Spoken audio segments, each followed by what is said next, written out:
જો તમને પાલક ના ભાવતી હોય ને તો આ પાલકની ભાજી એકવાર ઘરે જરૂર બનાવજો, મજા જ આવી જવાની જમવાની। સૌપ્રથમ આપણે તેલ લેશું, તેમાં રાઈ કાંદા નાખીને 2 મિનિટ માટે ચડવા દેશું। તેમાં લાલ મરચું અને લસણની કટકી નાખીને મિશ્રણ કરી લેશું। કાંદા ચડી જાય ત્યારબાદ તેમાં હિંગ, હળદર, મીઠું નાખીને મિશ્રણ કરી લેશું। 2 મિનિટ કાંદા ચડી જાય બાદ તેમાં ટમેટા નાખીને મિશ્રણ કરી લેશું। હવે તેમાં લીલી પાલક નાખી દેવાની છે કટિંગ કરેલી।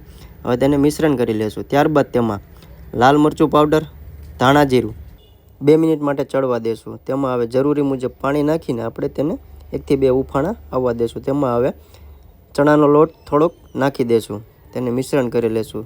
હવે 5 મિનિટ ચડી જાય ને તો આપણી ભાજી રેડી છે। એકવાર ઘરે જરૂર ટ્રાય કરજો અને તમારા મિત્રો સાથે રીલ્સ શેર કરજો, કારણ કે આ ભાજી એટલી ટેસ્ટી બની હતી ને કે જમવાની તો મજા જ આવી ગઈ। અને આવી જ નવી રેસીપી જોવા માટે અમારા પેજને ફોલો કરવાનું ના ભૂલતા। Thank you.